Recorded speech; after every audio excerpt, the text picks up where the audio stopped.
is my Keyway CR152 150cc na motor ni Keyway. Ikutan muna natin para makita natin yung itsura niya after 3 years.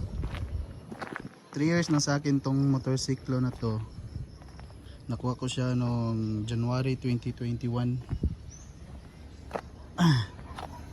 Tapos review natin yung mga parts niya na mga aftermarket parts niya. Simulan natin dito sa harap. Yung unang nakikita nyo is yung bigote. Nabili ko lang yan sa Mr. DIY. 20 pesos lang man siguro yun, pang aesthetic lang. Tapos ito headlight niya. Headlight niya is nabili ko siya sa Shopee.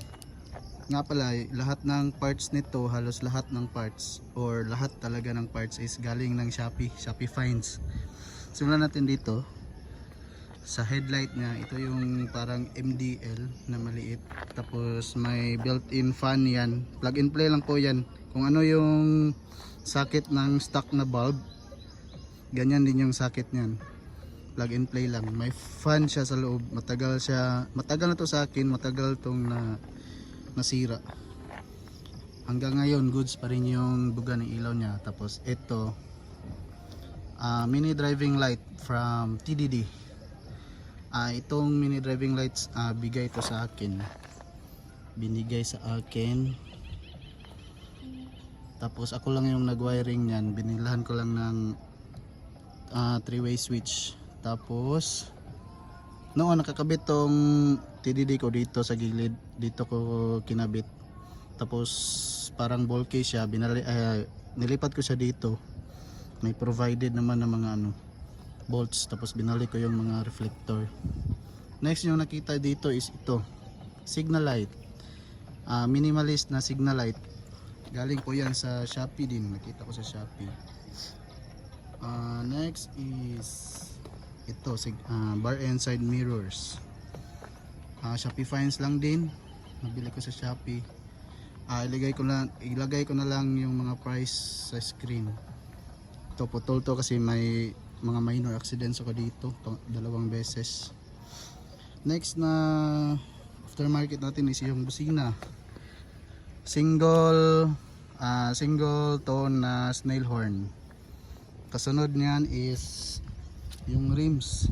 Dito nga tayo kasi putik. Rims. Yung rims natin, itong rims dito galing ito sa likod, stock sa likod. Tapos yung sa likod na rims natin binili natin SPD or speed. 3.0 na rim, tapos ito 2.75 man siguro ito or 2.50 or 2.25 man siguro na rim galing sa likod.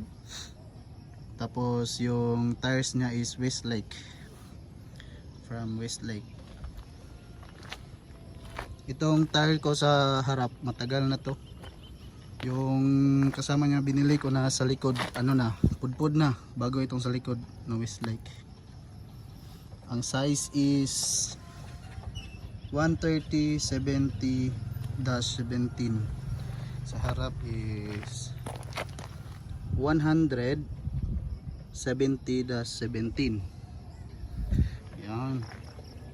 Ito nga, yung mga minor accidents ko, may dimple na yung tangki ko. Next aftermarket it is ito, phone holder na clip lang. Itong handlebar ko, hindi ito bar aftermarket. Ano po ito, yung stock na handlebar, binaliktad ko lang para bumaba.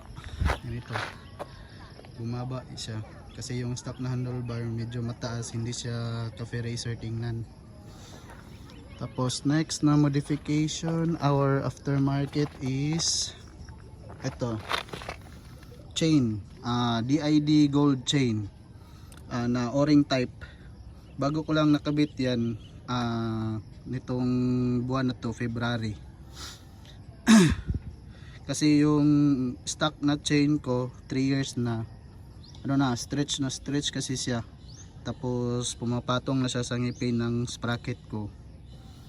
Kaya kailangan na talagang palitan. Kaya ito yung napili kong na pinalit. O-ring type. Ay, o-ring po yan. Tapos sunod na aftermarket, ito kasama to sa harap na signal light. Ito rin minimalist na tail light o at brake light. Paanohin natin yan, sindihan natin yan mamaya. Sound check din natin. Ito parang ito yung first aftermarket pipe ko kasi no, yung minor accident ko yung pipe ko ang muntik nang mabali. Maliit na lang yung nakakapit sa kanyang dyan sa elbow. May butas na, pangit na ng output niya. Kaya binilhan ko ng bottle pipe na Tambutso. Sa P-Fines pa rin, 1.5 lang man siguro yan. Matagal na rin yan, 2 years na yung pipe sa akin. Tapos hanggang ngayon okay pa rin yung niya, yung output niya. Tapos next na aftermarket is yung spark plug. Unang spark plug ko is yung NJK na Iridium. Tapos may nakita ako sa mga post na may Sovco na 3 electrodes na spark plug, kaya tinry ko. Hanggang ngayon yun pa rin yung gamit ko, mga 2 years na siguro or parang ganun, 2 years. That's all lang naman yung ko, hindi modification, aftermarket parts ko. Wala nang iba, wala na akong pinalitan. Hindi, yung upuan ko stock. Makina, hindi ko nabuksan yung makina ko, stock pa rin yan. Hindi ko napa-adjust pa yung niyan, yung valve, niya, rocker arms na clearance.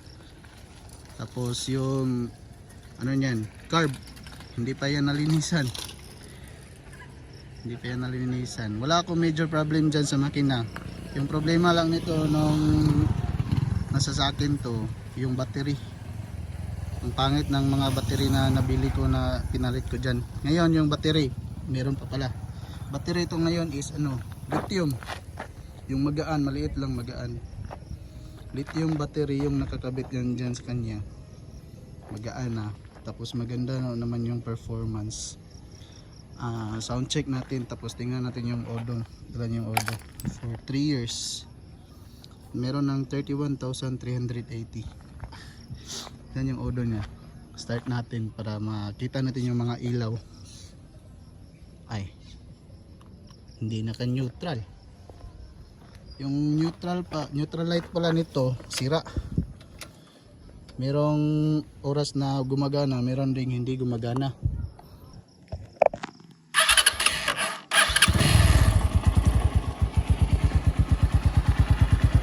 Ganito yung output ng pipe niya.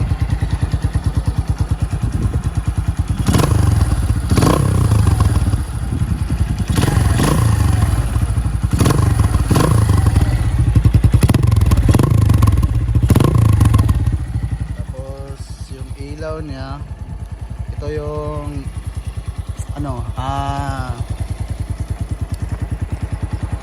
ito yung park lights. LED na rin itong lahat ng ilaw. Ito park light. Tapos ito nga pala aftermarket na plate light, kasi napalitan na yung tail light, wala na yung puti sa lalim.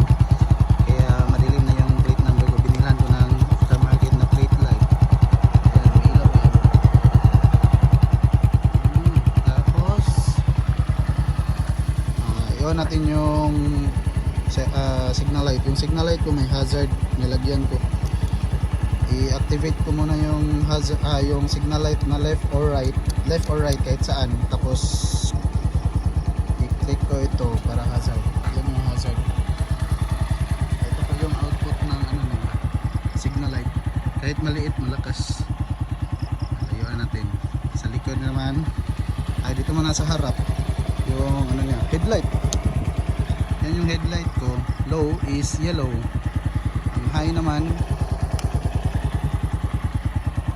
ang high is combination ng white at yellow. Tapos pailawin natin yung TDD na mini driving light. Low is yellow, ang high is white. Same din sa ano ko, sa headlight ko. Yung low is yellow, yung high is white. Tingnan natin sa likod yung ano niya, signal light. Yan yung signal light niya. Kahit malayo kitang kita pa rin. Maganda rin yung output niya kahit maaga pa. Lalo na't paggabi, yung lakas niya. Kahit maliit. Brake light. Ito yung brake light niya. Yan. Yan. Sa foot brake yun. Sa